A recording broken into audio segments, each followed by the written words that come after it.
E estamos ao vivo, enfim, para mais uma devocional nas nossas manhãs aqui, nossa live devocional e depois de 2 dias parado, sem conseguir fazer, por uma série de questões aqui em casa, questões familiares, de tempo e tudo. Não que eu não tenha acordado para fazer a tempo, acordei, mas não deu.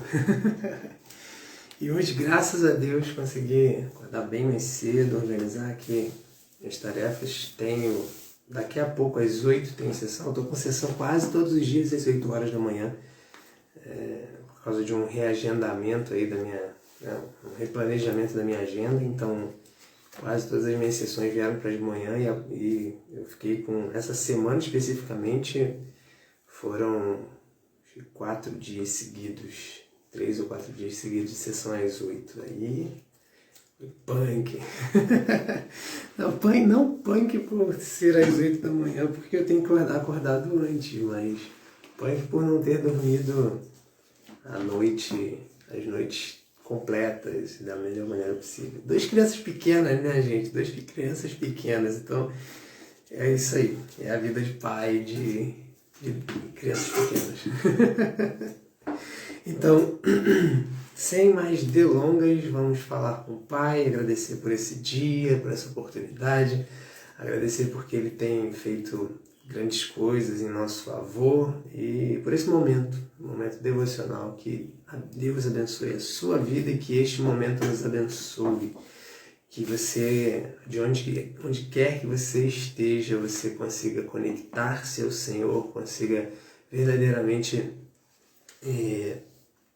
se ligar a Ele nesse momento e perceber o quão agradável é estar na sua presença, o quão precioso é esse relacionamento. Que Deus abençoe a sua vida e vamos falar com Deus. Pai, em nome de Jesus, eu te agradeço pela tua graça, pela tua bondade, pela tua misericórdia, eu te agradeço pelo teu amor, Senhor. Eu te agradeço por tudo que tens feito e te agradeço também, ó Pai, porque independente de qualquer coisa, Deus amado, o Senhor sempre olha para nós com o olhar de um Pai amoroso que deseja o melhor para os seus filhos, ó Pai. Muito obrigado por essa graça, Deus bendito, revelada no Teu Filho Jesus Cristo. Muito obrigado por este amor, ó Deus amado, transbordante que se provou na cruz do Calvário, ó Deus bendito, na entrega maior de amor, ó Deus, que foi o Senhor entregando o Seu Filho por amor a mas também, ó Deus amado, de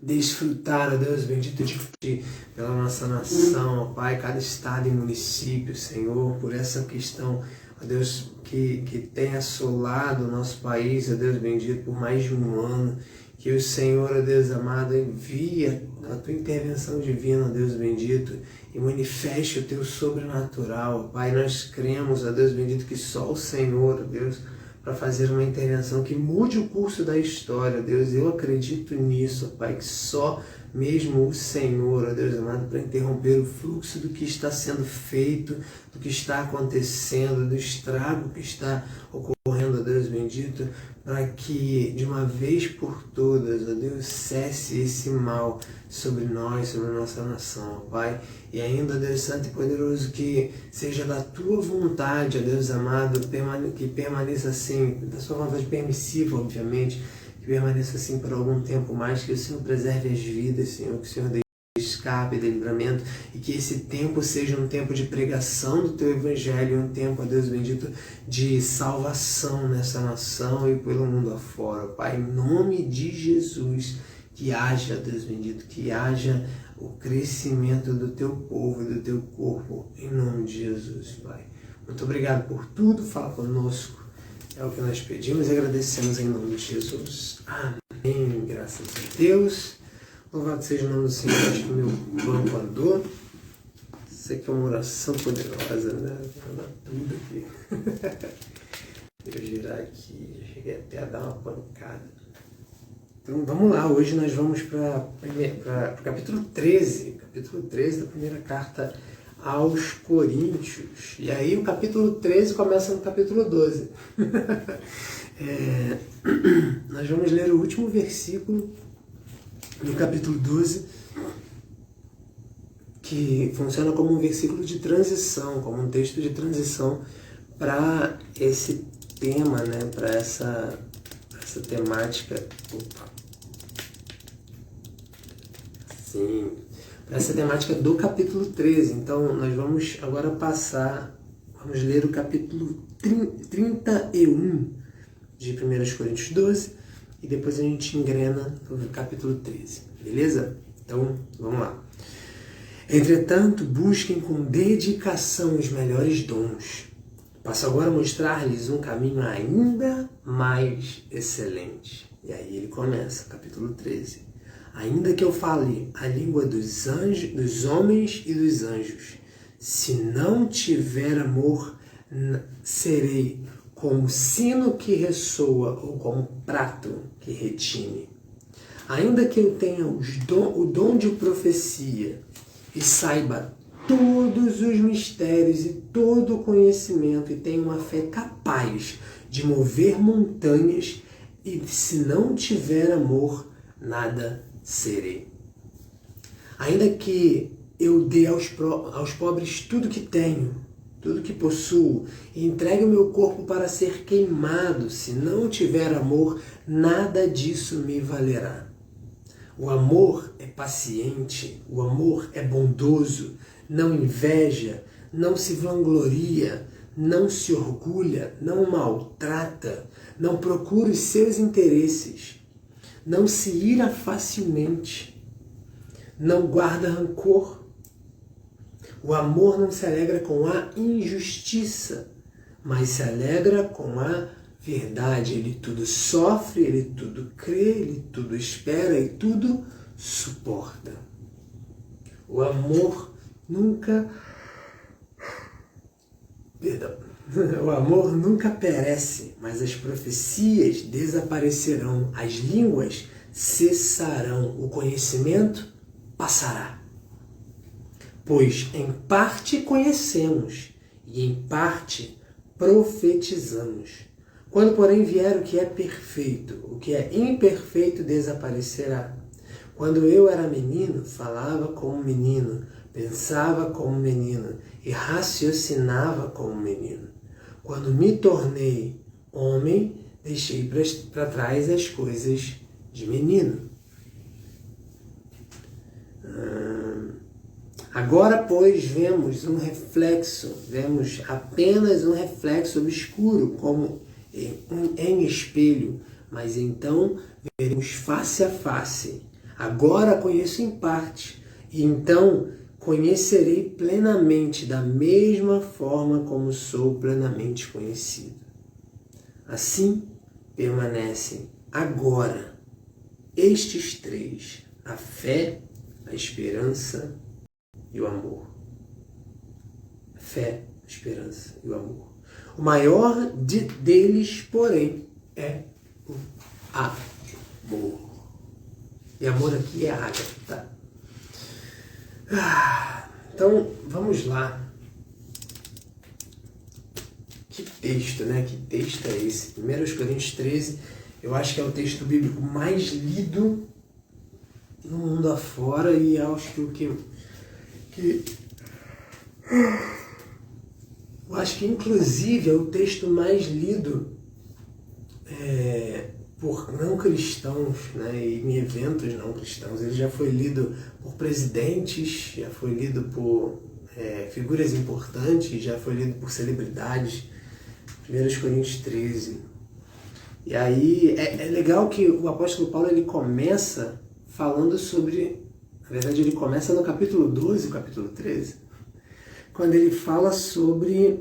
ele diz: busquem com dedicação os melhores dons. Ele fala sobre os dons no capítulo 12, fala sobre a unidade do corpo, volta para os dons na unidade do corpo, dizendo que cada um tem um dom, tem alguns dons, e não é todo mundo que tem o mesmo dom. E aí ele diz: entretanto, Mesmo que cada um tenha, que todos não tenham, né? Porque ele tá falando justamente nessa dinâmica. Ele fala assim, ó, eu vou ler para ficar mais fácil. Ele diz, ora, versículo 27 do capítulo 12. Ora, vocês são o corpo de Cristo e cada um de vocês individualmente é um membro desse corpo. Assim, na igreja de Deus, na igreja, Deus estabeleceu primeiramente apóstolos, em segundo lugar profetas, em terceiro lugar mestres. Depois, os que realizam milagres e os que têm dons de curar. E os que têm dons de prestar ajuda, e os que têm dons de administração, e os que falam diversas línguas. São todos apóstolos? São todos profetas? São todos mestres? São todos têm todos o dom de realizar milagres? Têm todos dons de curar? Falam todos em línguas? Todos interpretam? E aí, ele conclui com um entretanto. Busquem com dedicação os melhores dons. Então, todo mundo tem esse dom. Ele está falando, né? Por acaso todo mundo é profeta, todo mundo é apóstolo, todo mundo todo mundo tem dom de curar, todo mundo tem para milagres, todo mundo. Não. A resposta óbvia para essas perguntas é não. Uma pergunta retórica, que a resposta óbvia é não. Não é todo mundo que tem esses dons. E aí ele diz, entretanto, aí ele vem com duas informações. Primeiro, em primeiro lugar, busquem com dedicação os melhores dons. E aí, os melhores dons, eu sempre... quando eu me converti e comecei a ler a Bíblia, eu li isso aqui e eu falei, cara, buscar os melhores dons. Quais são os melhores dons? E aí eu comecei a pensar a respeito disso, né? Quais seriam os melhores dons? Bom, o apóstolo Paulo ele fala aqui que seria bom que todo mundo fosse profeta, né? Ele também até coloca uma ordem, ele diz que em primeiro lugar Deus estabelece apóstolo, mas depois, logo em segundo lugar, ele coloca os profetas, depois ele coloca os mestres. Então será que tem que ser nessa ordem? Quais são os melhores dons? O que eu tenho que buscar? Mas pensa se não se faria sentido o apóstolo Paulo falar isso. Pensa comigo, me acompanha. Faria algum sentido o apóstolo Paulo falar isso para a gente buscar os melhores dons com dedicação se houvesse uma lista pré-definida que valesse para todo mundo de quais são os melhores dons? Uma vez que ele acabou de dizer que é importante que, por sermos um corpo, cada parte do corpo tenha uma função diferente. Então, ele dá um exemplo, ele diz assim, todo mundo, nós somos o corpo, e por acaso todo mundo é olho, todo mundo é pé, todo mundo é mão? Se todo mundo fosse olho, não seria um corpo, seria um monte de olho. Seria uma olharada.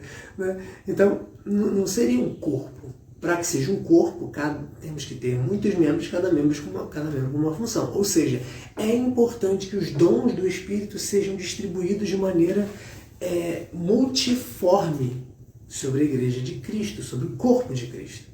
Então, não faz o menor sentido. Imagina que o apóstolo Paulo está dizendo assim, ele elenca mesmo, né? Ele fala sobre os dons de profecia, ele fala sobre o dom de variedade de língua, quando há interpretação de língua, ele diz que esses dons são os dons mais importantes, né? Se por acaso o de profecia, e aí ele fala sobre variedade de línguas associada à interpretação das línguas. E ele diz que esses dons são importantes por quê? Porque revelam o coração do homem. Ele leva, né, a mensagem de Deus diretamente para o coração do homem, podendo gerar assim, conversão. Então, imagina se ele falar, vamos supor que, quais são os melhores dons? O dom de profecia, o dom de interpretação de línguas, o de discernimento de espíritos e o de operação de maravilhas. Supondo que sejam esses 4. Tá? 4 dons: profecia, interpretação de línguas, discernimento de espíritos e operação de maravilhas. E aí, se ele fala assim, busquem com zelo os melhores dons, e ele tem em mente que os melhores dons são esses 4, todo mundo ia buscar esses 4 dons e provavelmente ninguém ia buscar os demais. Se ninguém vai buscar os demais, é possível que Deus nem distribuísse os demais dons. Então, para que ter todos os dons? Onde fica aquela história de todo mundo ser olho, todo mundo ser pé? Então, não faz sentido que o apóstolo Paulo, quando fale buscar com dedicação os melhores dons, ele esteja falando de um conjunto finito de dons, que ele esteja falando sobre os melhores dons que valem para todo mundo.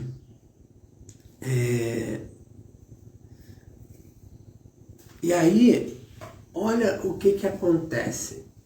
O apóstolo Paulo, quando ele fala, o que acontece, não, olha o que eu entendi pelo Espírito Santo, né? O que o Espírito Santo me ensinou quando, né, nessa época que eu comecei a estudar a palavra e surgiu essa dúvida para mim. O melhor dom, os melhores dons que você deve buscar, que eu devo buscar, são os melhores dons para cooperação e edificação do ministério chamado que Deus confiou a você.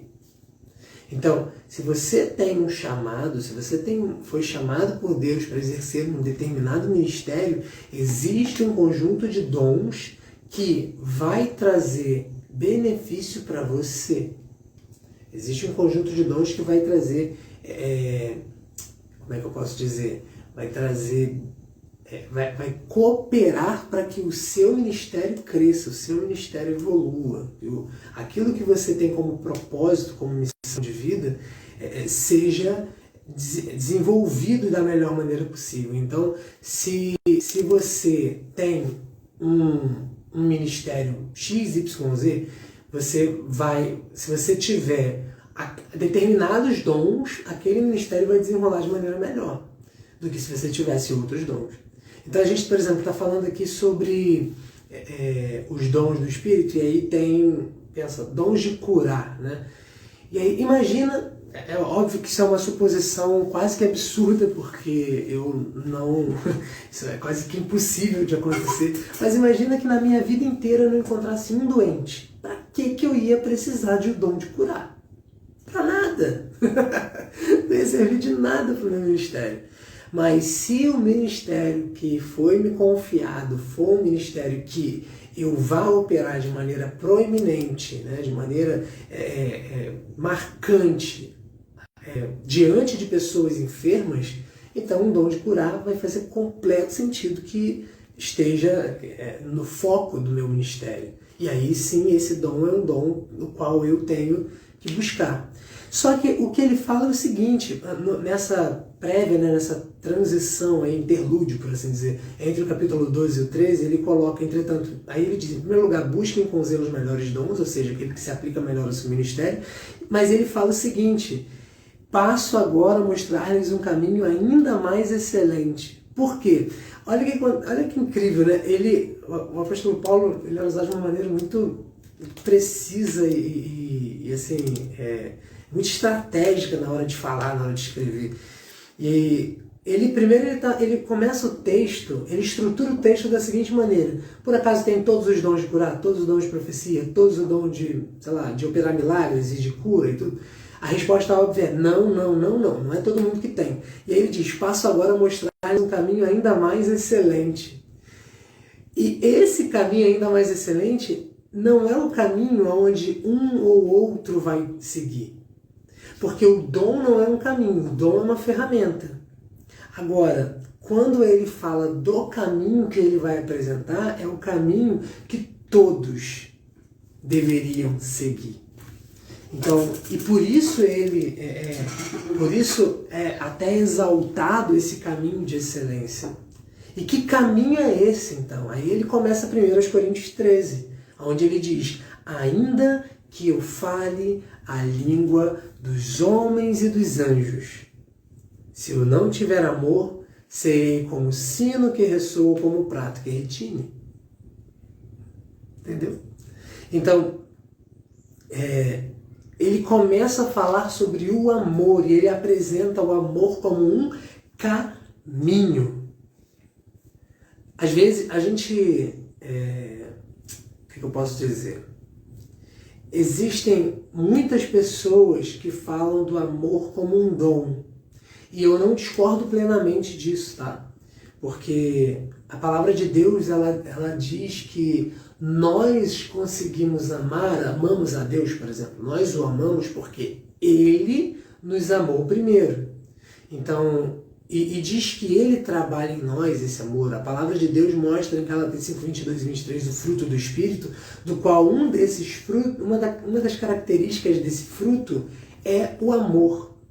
E entendemos também, pela associação do capítulo 13 de 1 Coríntios ao capítulo, né, a Gálatas 5, 22 e 23, que, na verdade, ali o amor, né, vai ter outras versões da Bíblia que fala que Gálatas 5, 22 e 23, quando aparece amor, não é o amor ágape, né, não é o amor como uma virtude ou como um caminho, como está apresentando aqui em 1 Coríntios 13, é a amabilidade, né, que é uma das virtudes ou uma das características do amor ágape. Mas só quando você associa Gálatas 5, 22 e 23 com 1 Coríntios 13, que a gente está estudando agora, está lendo agora, você percebe uma associação e tudo indica que o fruto do Espírito de Gálatas 5, 22 e 23 é o ágape, é o amor apresentado em 1 Coríntios 13, porque todas as características do fruto estão aqui. Por isso, eu acredito nessa visão e aí eu reforço. Por isso, então, faz muito sentido que o apóstolo Paulo, quando se refere a essas virtudes cristãs em Gálatas 5, 22 e 23, ele esteja falando sobre o fruto do Espírito e não os frutos do Espírito. Por quê? O fruto do Espírito é o ágape, que dentro dele existem essas 9 características. 9 características. Né? Então, aí, repara, por mais que eu entenda e até aceite em parte o amor como sendo um dom, uma vez que Deus nos amou primeiro e nos abriu o caminho, a oportunidade para amar, tanto a Ele quanto ao próximo, e, além disso, o fato de que o Espírito Santo é quem opera este fruto em nós, eu não concordo na plenitude, porque diferente de um dom, como é, por exemplo, um dom de profecia, o dom de operar milagres, um dom de falar em outras línguas, esse dom, ele vem de Deus para o homem, é o Espírito Santo usando o homem de maneira a produzir um resultado através daquele dom. Esse dom é como uma ferramenta, na verdade, nós como instrumentos do Espírito Santo para realizar alguma coisa, tá? E embora também isso seja um aspecto de quem é tomado e cheio do amor ágape, do amor de Deus, o amor ele se apresenta como uma virtude e ele exige muito mais de nós do que um dom, por exemplo. Porque, por exemplo, Deus ele pode usar alguém em profecia que nem está fazendo muito esforço para isso. Embora o apóstolo Paulo recomende que todos busquem os dons com zelo, Deus ele pode usar alguém em profecia que não está fazendo muito esforço para isso. Por exemplo, o caso de Balaão. Balaão era um profeta no Antigo Testamento, na época que Moisés estava conduzindo o povo de Israel pelo deserto, sob a direção e liderança do Senhor. E Balaão ele era um profeta que foi convidado por Balaque, rei dos Moabitas, se eu não me engano, e naquele momento Balaque convida e recruta e suborna e contrata o Balaão para quê? Para que Balaão fosse amaldiçoar o povo de Deus, de maneira que, segundo o entendimento de Balaque, tudo que Balaão fazia como vidente, como profeta, acontecia. Então, se ele amaldiçoasse um povo, o povo seria maldito e aí eles conseguiriam destruir aquele povo. Então, Balaque, em seu desespero, contratou Balaão para isso. Deus fala com Balaão, tenta impedi-lo de ir. Balaão insiste, Deus quase mata Balaão. E aí a mula fala com Balaão. E aí, primeiro ponto. Primeiro, a mula fala com Balaão. Isso é Deus trabalhando através da mula, dando voz à mula, para fazer Balaão, entregar uma mensagem para Balaão. Percebe? O profeta precisa que Deus use uma mula para falar com ele, de tão tapado que ele estava. Então repara, Deus usa a mula para falar com Balaão. Depois, Balaão segue viagem e Deus fala assim, você não vai falar nada diferente do que eu estou dizendo. E aí ele vai.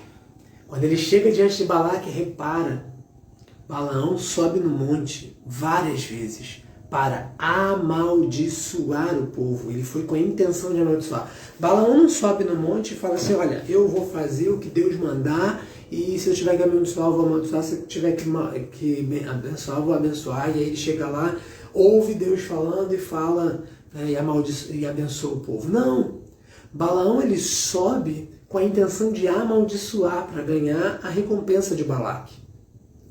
Só que Deus, aí é que é o ponto que eu queria chegar, Deus, o Espírito de Deus toma Balaão de maneira estática, ou seja, em êxtase, ele fala através de Balaão e ao invés de sair palavras de maldição dos seus lábios, saem palavras de bênção. E isso repetidas vezes. Como ele não consegue o resultado, ele ensina para Balaque que existe um jeito de derrotar aquele povo, que é fazendo com que aquele povo se afastasse do seu Deus, que estava protegendo ele, guardando ele. Como que aconteceria isso? Pecando. E de maneira grande, né? Como nação. Então, aí é que surge a história de que Balaque manda mulheres moabitas para o meio do povo de Israel, e aí, né, mulheres sensuais e tudo, e dançando e tal, não sei o quê. E aí alguns homens de Israel vão lá e tomam essas mulheres para si. E aí com isso, por causa do pecado, Deus se afasta e a destruição vem para o meio do povo. Tá? Bom, o ponto que eu queria dizer é isso. Mesmo pessoas completamente fora da direção de Deus, podem ser usados como um instrumento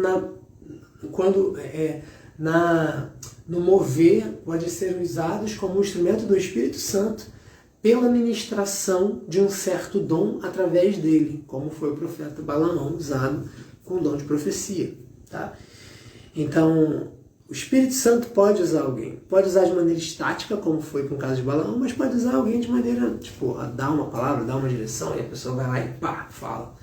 Só que o ágape é mais do que um dom, porque o ágape, ele não é meramente o Espírito Santo impelindo, impulsionando, embora exista esse lado também, o ágape, ele também parte de nós. Então, o ágape é uma virtude, não só um dom, ele é uma virtude. E aí o apóstolo Paulo aqui, na segunda parte do capítulo 31 de 1 Coríntios 12, ele diz que é um caminho. Se é um caminho, é para ser trilhado. Ok? Então, essa é a grande diferença que destaca o ágape dos demais dons. Porque o ágape, ele é um caminho, ou seja, exige a nossa ação de caminhar, de andar nele diariamente. Então, a gente deve buscar os dons e deve se aperfeiçoar nos dons. Isso, né, de uma certa maneira também é uma forma de você andar buscando os dons e tudo mais. Mas o ágape, ele é uma virtude no sentido de que ele é a expressão do caráter divino. Tá? Então, mais do que um dom... Então, repara, eu não estou dizendo que o ágape, o amor ágape, o amor, né, de Deus, ele não seja um dom. Ele é. Eu acredito que ele é. Mas ele é mais do que um dom. Ele é fruto, ele é mais do que um dom, ele é virtude, ele é mais do que um dom, ele exige resposta, exige ação, ele é mais do que um dom, ele depende também da nossa vontade, ele é mais do que um dom. Tá, tá certo que se a gente parar para pensar, eu estou falando, gente, lembra que essa devocional aqui não sou eu fazendo uma pregação que eu preparei, que eu estudei e tal, embora muito, né, desses textos eu já tenha lido, já tenha meditado e tudo mais, aqui é um momento onde eu estou compartilhando com vocês o processo que eu me coloco diante de Deus para um período devocional e de meditação, de estudo da palavra. Então, pode ser que no meio do texto eu entenda algo diferente e mude o caminho, tá? Então, assim, na verdade, de todas essas características que eu estou falando, por que eu estou falando, eu estou batendo nessa tecla de que o ágape não é um dom, ou melhor, não é só um dom? Porque tem muita gente que acha que, tipo, que Deus tem que operar sobrenaturalmente sobre a minha vida para que eu ame. E cara, sim, Deus tem que fazer isso? Tem, Deus fará. Deus, ele trabalha isso também no homem, porque é fruto do Espírito. Então o Espírito Santo é quem trabalha. Agora, não é só isso, não é só Deus. A gente tem que fazer a nossa parte. Mas em contrapartida, quando a gente para pensar sobre os dons, também depende de nós, né? De uma certa maneira, depende da nossa resposta, porque ele fala que nós temos que buscar, em outro momento ele fala que nós não devemos extinguir o Espírito Santo, não devemos resistir ao Espírito Santo. Então, de certa maneira também é um caminho, de certa maneira também depende de nós, né? Então, eu acho que depois desse momento de meditação, eu acho que eu começo a abrir a minha mente mais para o fato de que eles são mais parecidos do que eu pensava. Tá? Mas ainda carrego comigo a ideia firme de que o ágape, pela similaridade que o ágape nos... pela similaridade que o ágape gera em nós... não, vamos lá. Como é que eu posso formular essa frase? Eu não estou conseguindo. Pelo fato do ágape, quando é manifestado e produzido e revelado através de nós, nos torna cada vez mais parecidos e similares a Deus, porque Deus é amor, diferente dos dons, que são manifestações para esse tempo.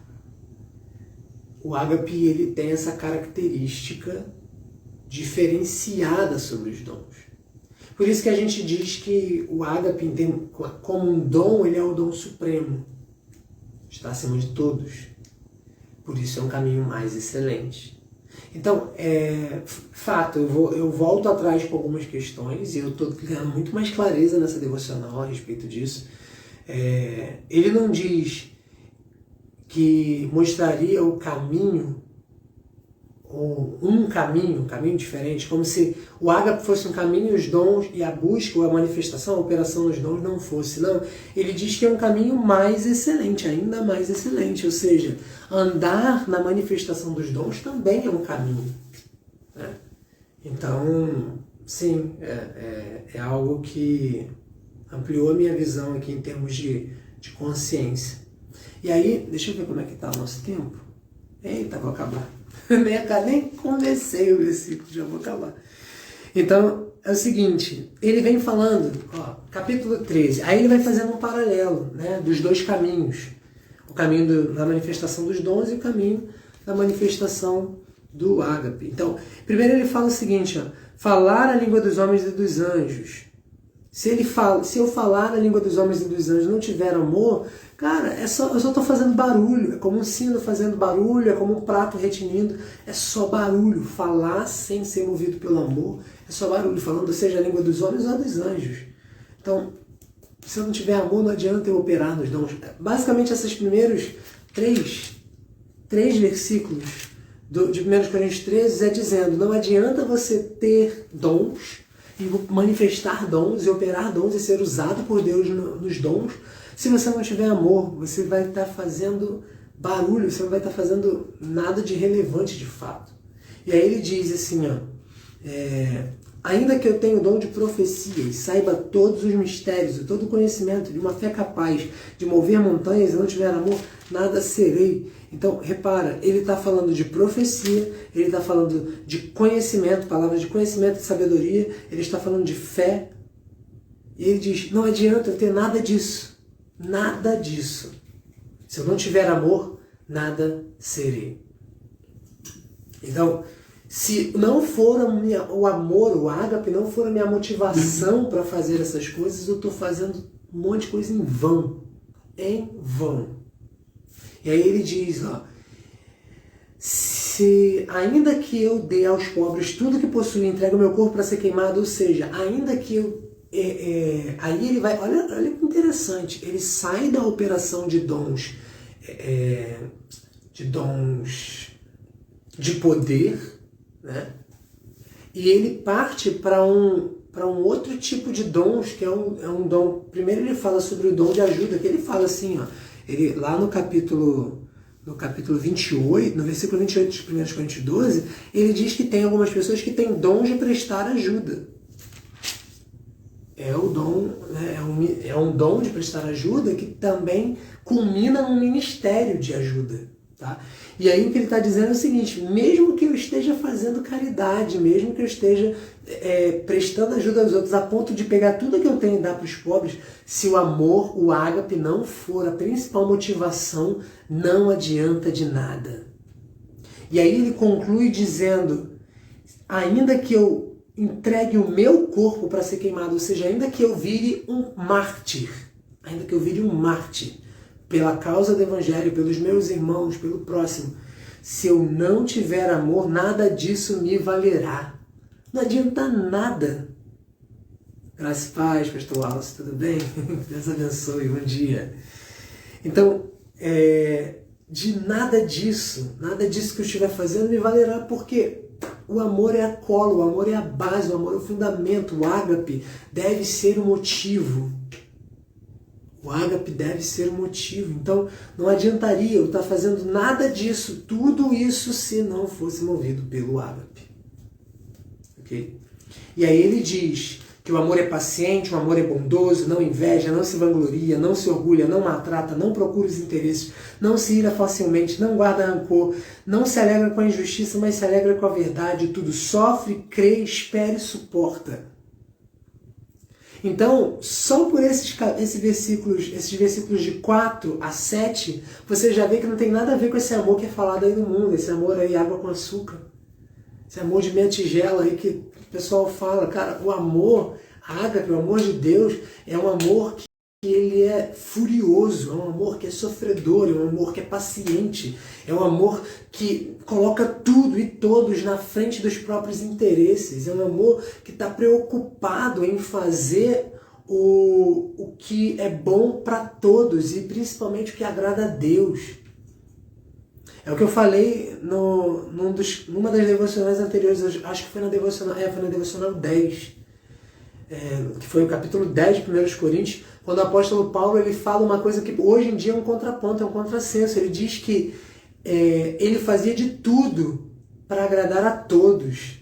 Enquanto hoje em dia, ainda mais, né, eu trabalho como profissional de desenvolvimento humano, com terapia, com coaching, com mentoria e treinamento, e um monte de coisas mais, que conheço um pouquinho, só um pouquinho, tá, sobre como é que funciona a mente humana, que sei como é que é essa coisa de essa síndrome ou essa motivação, até mesmo essa patologia de querer agradar todo mundo, que isso é um problema, porque você tenta agradar todo mundo, não agrada ninguém. Tenta agradar todo mundo, não agrada ninguém, no fim das contas, quem é que é agradado? Nem Deus, nem todo mundo, nem eu, e dá tudo errado, né? Mas o apóstolo Paulo, ele, fazendo um contraponto, ele diz que ele buscava agradar todo mundo. E aí, por que ele buscava agradar todo mundo? Porque ele estava precisando de um terapeuta? Ele estava errado? Ele estava com problemas psicológicos? Não, ele estava fazendo isso de maneira intencional, não automática, movida por padrões, movida por desejos inconscientes de manipulação e de querer qualquer outra coisa egoísta. Não, o apóstolo Paulo estava buscando agradar todo mundo para, por todos os meios, conseguir salvar alguns, foi o que ele disse. E aí, qual era a motivação do apóstolo Paulo? O ágape. O ágape levava o apóstolo Paulo a abrir mão do que ele era, do que ele tinha como razão egoísta e se movia em direção ao próximo, se movia em direção à vontade de Deus. Tudo sofre, tudo crê, tudo espera, tudo suporta. E a conclusão desses versículos, do 8 ao 13, ele mostra que o amor é sólido, é consistente, o amor é perseverante. ele dura eternamente, todo o resto passará. Seja conhecimento, seja língua, seja profecia, seja entendimento, seja até mesmo a fé e a esperança, tudo isso tem um tempo limitado de existência. Tanto que no último versículo ele diz: assim permanecem agora estes três, a fé, a esperança e o amor. Só que repara, no final ele vai dizer que o amor é o mais importante, é o maior de todos. Por quê? A fé e a esperança é só para esse tempo. As profecias, as revelações, o conhecimento é só para esse tempo.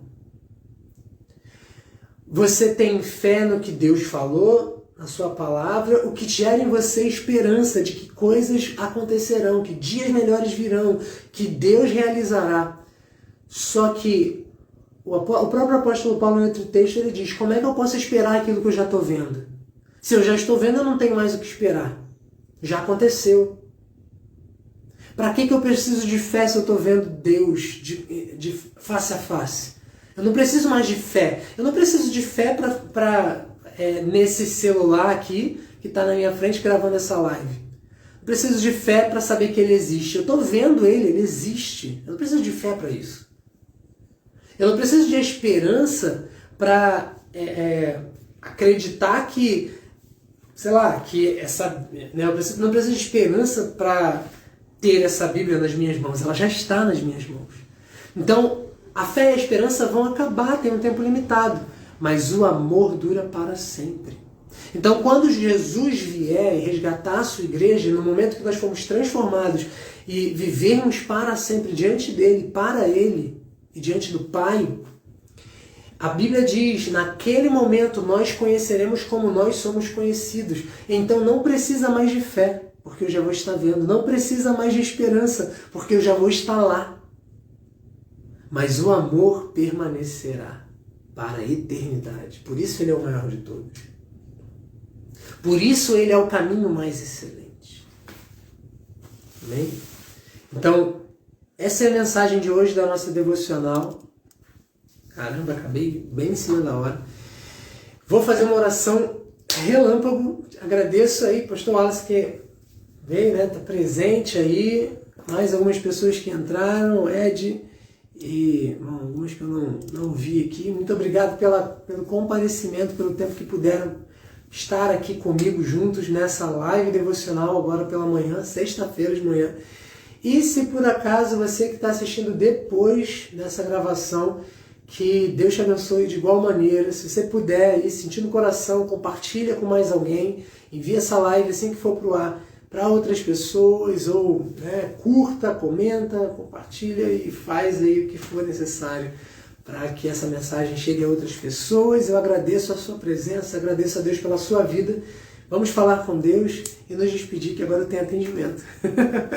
Que Deus abençoe vocês. Oremos. Pai, em nome de Jesus te agradecemos, Senhor, pelo entendimento que o Senhor nos tem dado sobre a Tua palavra, sobre o Teu amor, sobre a manifestação e operação dos dons do Senhor, ó Deus, através de nós, Tua igreja. Pai, opera sobrenaturalmente sobre nós, manifesta, ó Deus bendito, de maneira poderosa em nossas vidas a Tua habitação, Teu Espírito Santo, ó Deus, que Ele encontre em nós liberdade para fluir, para transbordar, para alcançar, ó Deus bendito, outras vidas, e que tudo, Senhor, seja para a glória e para a honra do Teu nome. Muito obrigado por tudo, opera do sobrenatural continuamente sobre nós e faça a Tua glória resplandecer. Que o ágape, ó Deus bendito, o Teu amor, seja sempre o fundamento, ó Deus bendito, o motivo, ó Pai, para tudo que fizermos, ó Deus, direcionado assim pelo Senhor, que é amor, ó Deus bendito. Muito obrigado por tudo. Que o Senhor, ó Deus, pelo Teu Espírito Santo, continue gerando este fruto